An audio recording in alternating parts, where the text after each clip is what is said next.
Hello and welcome to Skeleton Songs. Hello. You have printed notes, which means that this episode is going to be very serious and you're going to read off a fact sheet and there'll be a test at the end. Fuck yeah. I want to marshal them with the witnesses to the prosecution. I was going to say, I have already put off all the Americans listening to this with swearing in the first 20 seconds. Do you know I got a feedback form for my GDC talk a couple of years ago that said it's really great to talk, there's just too much profanity, so I won't be coming to the speakers' talks again. To be fair, you did have an entire slide dedicated to the F word. So it wasn't... Skeleton Songs. So yeah, this episode, well, I mean, people who've listened to this series before might have listened to an episode a couple podcasts ago about women and menstruation, and that episode primarily consisted of me getting cross about anti-feminist things. So this episode is AK's turn, and he's going to get cross about... I'm not going to get cross about it, I'm just going to get cross about the name of it, Worldbuilding. So it's quite an interesting discussion, this, because I am a English lit student, and to me... I mean, you're not, you're an English lit graduate. It's true. You imposter. I'm not old, I'm not young anymore. But to me, the idea of world building does not sound anger-inducing, or even the name does not sound annoying, but you have a bit of a bee in your bonnet about it. As a award-winning narrative designer. So that's the thing, is people come up to me, or have come up to me, you know, if not literally, figuratively, cocktail parties, and said, so you're known for your world building, and I spill a drink down my front and cry, and while I'm mopping it, I explain that I don't object to inventing a setting or setting a story somewhere imaginative. All that stuff is great. What I object to is all the baggage that comes with the term. And I think I said in a column long ago that what world building sounds like is sort of Vogons in reverse. It's not about making a myth. It's about trying to sort of move big blocks together and worry about the plumbing. And I think it's particularly prevalent in game design because, of course, when you're making a game, you're making a really big, complicated device, especially if it's something sort of Ubi-sized or Guerrilla Games-sized.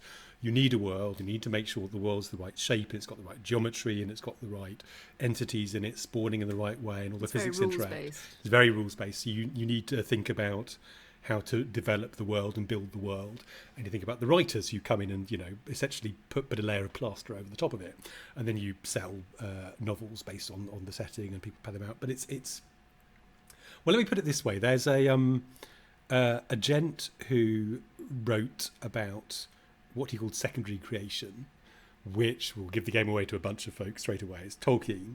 Talk about secondary creation or sub-creation as what he was doing and what other people were doing when they wrote fantasy. And Tolkien, of course, wrote fantasy and designed a setting and built a goddamn world in a way nobody ever had before. But he said, and I love this quote, part of the attraction of the Lord of the Rings is, I think, due to the glimpses of a large history in the background. An attraction like that of viewing far off an unvisited island or seeing the towers of a distant city gleaming in the sunlight mist. To go there is to destroy the magic unless new unattainable vistas are again revealed. And he's bang on, he knew what he was talking about. And he was writing a letter about his concerns about doing the Silmarillion. Well, I was going to bring the Silmarillion into it. There you go. For people who haven't heard of this, firstly, why are you under a rock?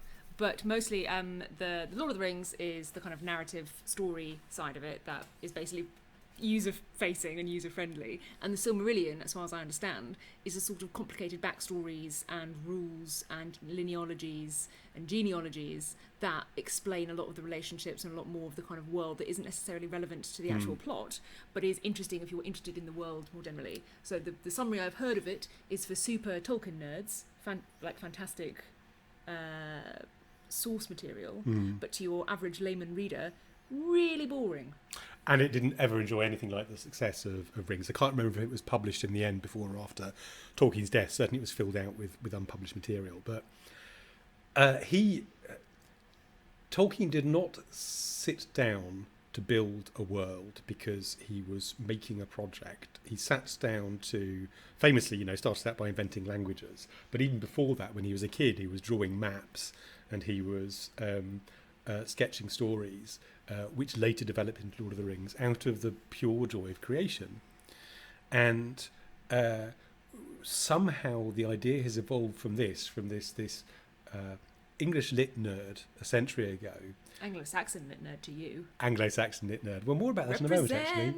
Represent. He did this thing that he loved doing, and like 100 years later, you can buy books of world building that will say menacingly, start by writing a timeline, and that's like, no. You see, I don't understand that. I don't. So what you said so far to me sounds like it is not a sort of existential problem with world building. You have a problem with the implementation. You find a lot of people's approach to world building rules based and unnecessary and lots of detail that isn't actually relevant to making a good story.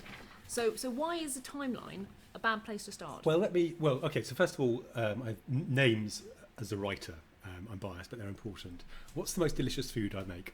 That's a tough one, but your pulled pork. Right. So instead of making pulled pork, I said that I was flesh spicing. You have damaged it. Right. I'm not going to lie. There we go. So world building is like this, and we'll talk about creating a myth. And a timeline. waste of pigs. A timeline isn't interesting. A timeline, and this is a quote I stole from Bruce Garrick about something quite different, is homework.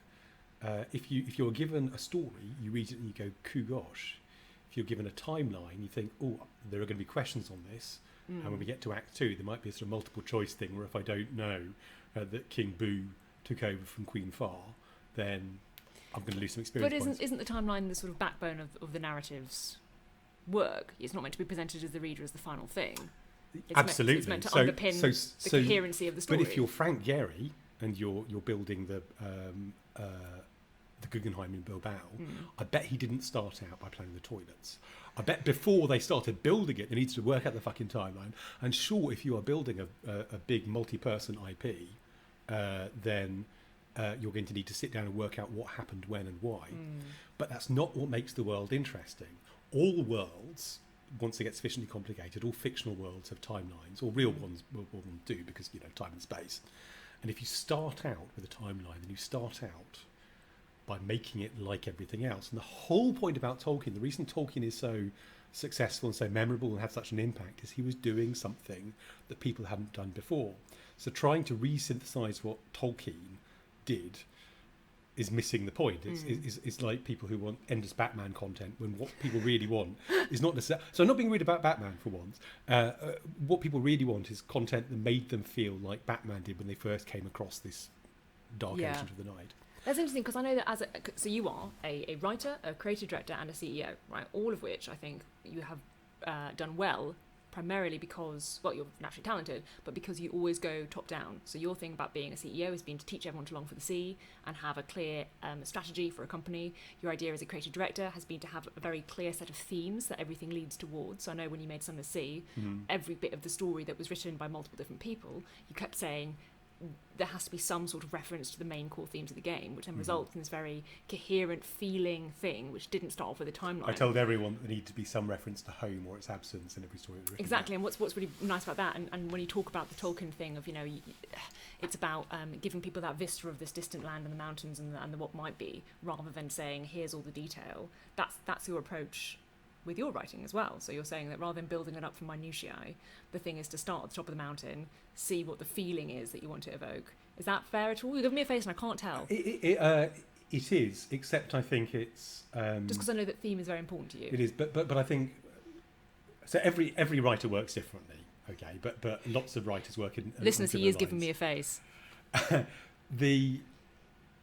don't think many writers start by sitting down saying, right, I want to evoke these themes, so here's a 5-point plan for how to do it.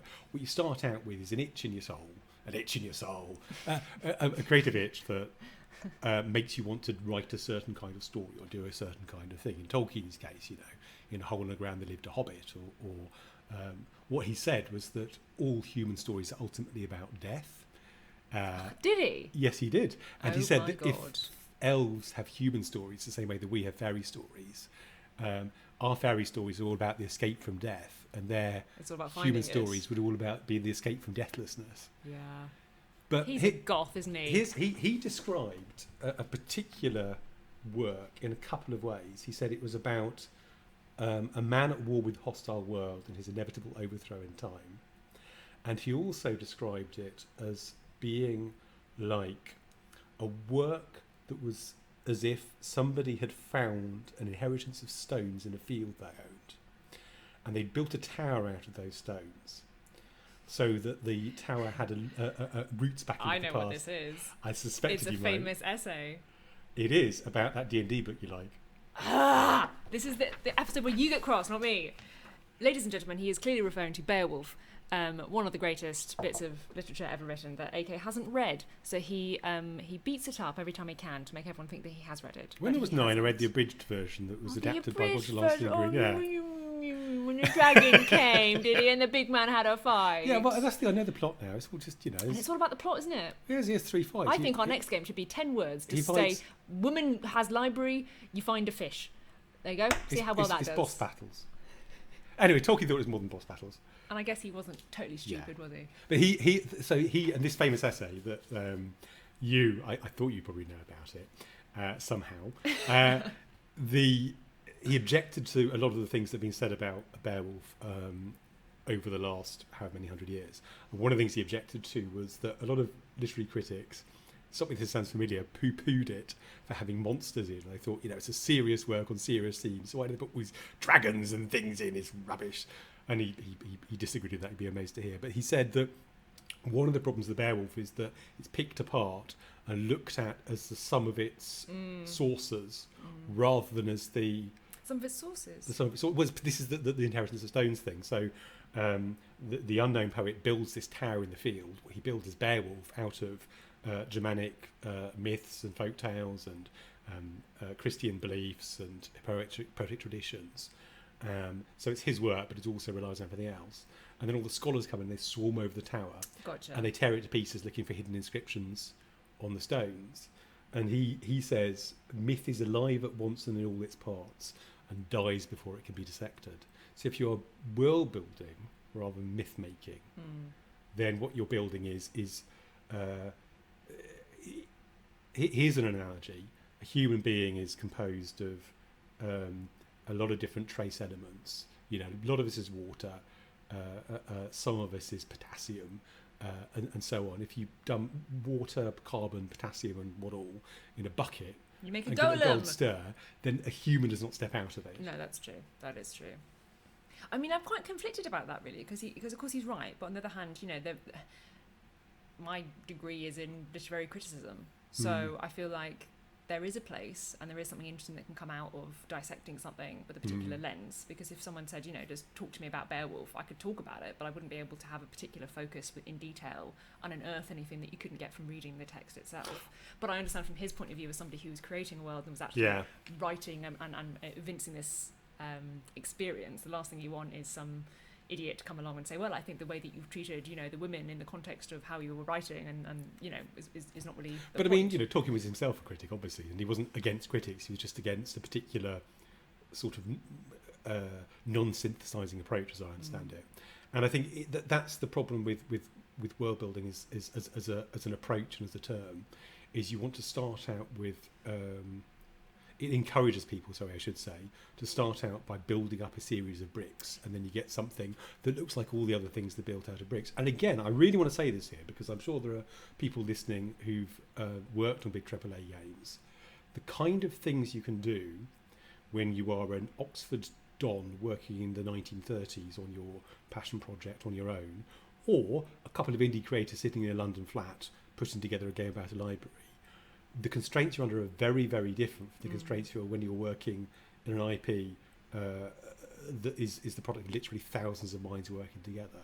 So you have to take a more industrial approach, and there's and you do have to lay down rules so that other people can follow them and make sure that exactly, and you need to notice it from the beginning. Yeah. And I think even within there's room for more longing for the sea and less analysing the precise salt content of the seawater. But it's funny you mention this because I was going to talk about Gormenghast, which is one of my favourite books ever, as you know. I do. And that is famous for creating such a believable and unusual world. So I was going to ask you about, the world building and that. But I realised reading about it that he was heavily influenced by Charles Dickens. He really liked a lot of what he did. And Dickens is great, isn't he? I'm not the biggest fan of Charles Dickens, as you know. She said, bravely not rising to the bait. But I was going to say something he wrote actually in one of his novels sounds a lot like Tolkien's thing about don't sort of build everything up from minutiae. In Hard Times, one of the opening scene, which ultimately sets up things that conclude the novel as well, is a teacher called Gradgrind. Or Right. Mr. Child. I can't remember which one. Seriously, Mr. Child. One of those two is teaching a lesson, and he asks, I think someone called like Flora, how to define a horse, and she says something mimsy and feminine, like, oh, I have one and they're like their noses and they're friends with me. And he sort of hits her on the head and says, stupid child. And he goes to this other guy who's this sort of anemic looking blonde guy. He's the sort of champion of the class, and he says, Bitzer, how do you define a horse? And this horrible child stands up and says, quadruped gramnivorous. And that's the correct answer. Now, I believe this is what us professionals called satire, and it was not actually Dickens suggesting that this is the essence of a horse captured by a child. But it's exactly that same thing, that you cannot evince the true essence of something by describing it in very emotionless parts, and that sounds a lot like what you're talking about. So I guess you writers do agree. Well, some do sometimes, but Gormenghast is a very good example actually, because how many maps have you seen of Gormenghast? None. How big is Gormenghast? Really big. But how many meters? I don't care. There we go. That's not the point. How far is it from the nearest city? Well, What's its see, again, that's the population? thing. So one of my most favourite books, like just famous, much less than it deserves, honestly, because it's just an astonishing feat. But what you remember is the fact that it's, you remember the characters, because it's brilliant at having these sort of almost caricaturish Dickensian creatures that he has brought around this weird place. You remember the castle. You remember certain events, like, certain things that happen with owls and certain floods and yada, yada. But you don't give a hoot about whether the craggy rocks are to the east or the west, or how far it takes you to walk to the mountain. What you care about are all the things I've just said. Exactly, and that's the difference between myth making and world building. And as long as the myth feels consistent, or the setting feels consistent, it's all fine. That's the suspension of disbelief that Tolkien talked about when he started talking about subcreation. And where's the quote? Inside it, what the subcreator relates is true. It accords the laws of that world. You therefore believe it while you are, as it were, inside. The moment disbelief arises, the spell is broken. The magic, or rather art, has failed. So if you start out with all the numbers and all the details, then you get a very consistent world, but not an interesting world. And again, because all the worlds which are built by a sort of world building first approach consist largely of numbers and details, it will look like all those other worlds. But Gormenghast, what do you get in Gormenghast? You get the Tower of Flints, you get owls, you get the Hall of Bright Carvings, you get all these things that are unlike. Lovely sad fuchsia. Lovely sad fuchsia. But here's another thing. So when I first started putting together for London, there were very specific rules I laid down for what could and couldn't go in there. I not necessarily consciously, but there were three sort of classes of questions that it could address. The conversations about it could address. One is questions people really wanted the answers to, like who are the masters of the bazaar? Why does no one die down here? Another one is questions that we had to answer to some extent, like are the trees alive, or what do people eat? The answer is sort of. I think we settled on parasynthesis for the trees. So some of them are alive, sort of, they're a bit scrubby and rubbish. And people eat mushrooms, because mushrooms grow underground, you get mushroom wine and mushroom bouquets and all the rest of it. So the questions people want the answers to, and there's questions that you need to answer to make the setting feel real. And there's the questions that nobody is interested in, you don't want people to ask. So here's a really important thing that certainly up until I left was not addressed in Forward London. I'd be quite surprised to be addressed now. The city fell, I think, 9 miles, was carried down by about 9 miles, and then set down. How's the sewers work? Sewers are a major preoccupation of Victorian Britain. Without the big, the grand sewerage projects that occurred in the 19th century, the city would have foundered in its own filth. So what happened? The brick remained intact. How far down did it go? What never addressed. Nobody cares. Nobody wants to know about the sewers. A story about the sewers, honestly. No. So that's unless, of course, you're passing through the sewers with a torch, and there's a sort of worm moose down there that thinks it's a jelly or something. Worm moose. Worm moose, yes. Yeah, I'm there for that. There we go. But that's the thing. There's questions that you need to answer. There's questions that you want to answer, and there's questions that if you engage with them at all, your answer probably should be some variation on "look over there, it's a worm moose."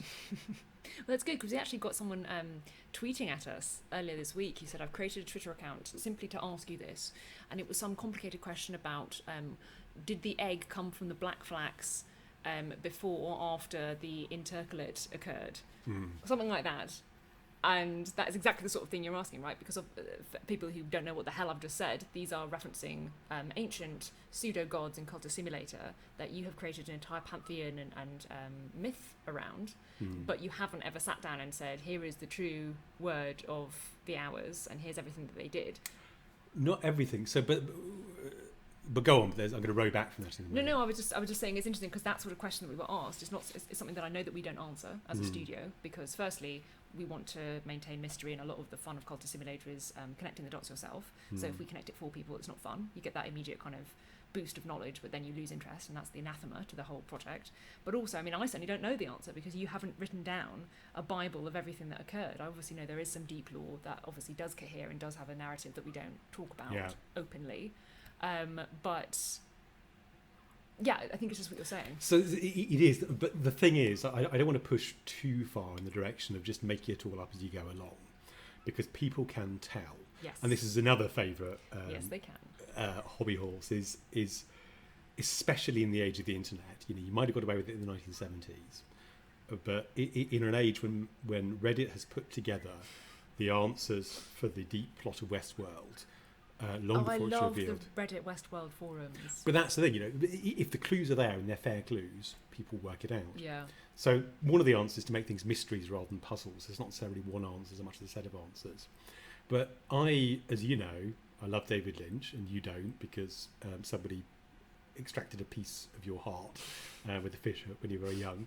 A fair summary. But like a lot of people my age, I watched Twin Peaks first time around when I was, I don't know, 17, 19, something like that. Mm-hmm. And a lot of us were very disappointed when it became apparent that he didn't really have a... No, he has an idea of the kind of effect he wanted to achieve, but in terms of what's actually going on, what is the... And that's why I dislike... You know, I know that I respect him. You know that he obviously has immense talent. I'm not quibbling with that. But I think my issue with him is an emotional one that stems from that realisation that he didn't really have a plan. Because I felt I was taken on for a bit of a ride. He did have a plan. It's just, I think, first of all, the plan maybe didn't extend over 2 seasons of television. And secondly, the plan was to make the audience feel a particular way rather than to give all the answers. And he was, you know, famously... Frustrated. Bob, the scary grey-haired possessing monster. Yes, Twin Peaks spoilers, everyone. Hey, there'll be some young'uns. There will be. Well, it's time they learn pain. Bob entered the Twin Peaks mythos when either Lynch or one of the actors saw a cameraman with sort of dirty grey hair crouched in a mirror, and I didn't realise it was him for a moment. It was a really frightening moment. Scary, yeah. And that goes into the that's at the heart the of show the mystery. As Laura Palmer's mother's vision of Bob, and that's where it came from. I mean, there would have been probably a possessing spirit and whatnot, somebody called Laura Palmer, but that came out of that. So you want to leave your framework open, because all the good ideas you have in year zero are not going to be as good as all the ideas you'll have over the next 2-3 years. You might be working on something over the next 6 months, but at the same time, if anything goes, then nothing makes sense. Yeah, and we had that 12-minute episode of a bomb slowly going off while some people in black and white look at the camera, which is genius, and it wasn't 12 minutes. You just didn't want to watch it anyway. But the point is, I'm not David Lynch, and I can't get away with what he can get away with. You have similar hair, actually. Genius. When you're old and grey, your hair will be quite that's similar. That's the secret. I like Samson, but I was determined from that point that if anybody actually broke into my house, please don't break into my house, and managed to crack all my heavy-duty military encryption on my spreadsheets. They would find, basically, there is an answer to the question that you mentioned a while ago. Yeah. Now, it might be quite an elusive answer, or it might be an answer that doesn't commit, but it's something. There are no, to the best of my ability, there are no answers, anything I've ever written, which are just, we want to get there. Yeah, I know. It's all there's something. But at the same time, the world of Cultist or of Sun to Sea or anything else I've worked on is inevitably a tiny segment through what that world would actually be, because whether it's one person working on it or 10 or 100 people working on it, it's still enormously sophisticated on an actual whole world. There's going to be a lot of stuff that you leave out, the names of all the bit parts and which species exactly what stuff, you don't put that stuff in. So it's always going to be a tiny segment. It's going to be a spotlight that flickers over the dark landscape of the world. And you want to make sure that the spotlight lights on the interesting stuff. And that's the metaphor for Sauron's eye. I used to have I realised what this reminded me of. I used to have an argument a one-time friend of mine who derided, God damn it, what's his name? Mad German director, Herzog. And I said, one of the things I like about Herzog is he will just put the camera in front of something and leave it there for a bit. He won't, dart it around, look at it from angles. And he's not worried people are going to get bored. He's just, you're putting the camera out, it's interesting. And my interlocutor said, I think if you're going to do that, you better make sure something interesting happens in front of the camera. And he suggested that Herzog doesn't always do that. That sometimes relies too much on people's patience. No. Maybe he does, maybe he doesn't. But I think that's the thing is definitely not. Whenever you're making any kind of art, there's a physical camera in film, or viewpoint in theatre. There is a digital camera in games. There's always a point of view in games, and there is a metaphorical camera in literature. You're always looking at one thing rather than another thing, because that's the way consciousness works. So you can only focus on one thing at a time, and if you want to make it worth somebody's while, then focusing on plumbing is probably not going to be where you want to point the spotlight. So that's interesting, because I think we've mentioned before in this podcast reader response theory, which is something that really struck me when I was doing literature, which is basically that the reader has quite an active role to play in literature. It's not just that some sort of brain in a jar gets given a text and the text is complete, and the brain in the jar just has an experience of enjoying that complete text. It's that the text is incomplete until it is in the process of being read by a monkey brain. And that is interesting, because it means basically there's a unique interpretation of that text dependent on that individual brain's attention and interest and context and yada yada, which is why two people can read the same book and one of them can hate it and one of them can love it, or why two people can read the same book and say, I think it was really talking about this theme, and the other person can say, no, for me it was all about dystopia or whatever. And it's that sort of nuance, because there's so much in there. And what you've just said sounds like world building for you, sort of really high quality stuff that makes a good narrative game or a good fictional world, whatever medium, is about involving the reader in some way. Because if you're saying that Herzog puts a camera in front of something but doesn't make sure that something interesting happens, you're saying that he expects the reader to find something interesting and trust his framing, which actually puts me in a much more active role than, I don't know, watching a Superman film where at some point there's be a fight scene and I just sit there and I eat my popcorn, if you know what I mean. And I'm not saying that's a different type of experience. People can have that if they want, but it's quite a passive experience. Whereas if Werner Herzog is saying, I'm not going to make something really exciting and dramatic happen to automatically capture your attention, you have to work with me to make this experience worthwhile. I think that's quite interesting. I think it is, and I think... And goes back to your thing about, it's not about laying down the rules of the world before somebody and saying, here's my world, read all these logs and read all the history and read the timeline. You're saying, work with me, feel something, experience this world as we go along, and kind of take part, rather than, here's the Silmarillion, go away and read it. When you've read it, come back and we'll have a meeting. That's exactly it. I think, any kind of art, any kind of creative work, ultimately is about one person's mind overlapping with another person's mind. It's about somebody presents something, and then erotic. Well, but it can be my mind is your mind. It can be sexy Vulcan. It can be erotic. sort of real time thing. It can be people watching theatre or engaging in a tabletop role playing session. Yeah. Or it could be that you read a D&D book that somebody wrote 1,500 years ago. When was Beowulf? Was it 1,500 years ago? It was 11th century. Well, it's hard to tell, right? Because the story itself was an oral tradition that was passed down. So the story, I think, is kind of 800 AD. Okay. And I think the Cotton Vitalis AXV, which is the one written copy we have, I think is 1100-ish. I can't remember, but kind of around that time. Okay, so a 1,000-ish-year-old poem that touches somebody 1,000 years on. But it's that interaction that's the point. And this is one of the reasons that so much stuff that's been said about interactive fiction I used to think was a bit wrong-headed, and now I realise is howlingly stupendously wrong-headed, because the idea that you have an advance from linear texts that are presented to you to cybertexts that provide a whole new basis of experience. Obviously, in both cases, you are still interacting with the creator, whether they provided something algorithmic or something in codex form. You're still interacting with what they provided, and you are placing your own spin and interpretation on it. Even if somebody actually plugged your brain into a bunch of you put your brain in a jar and fed you information, you would still be having thoughts about what you were given.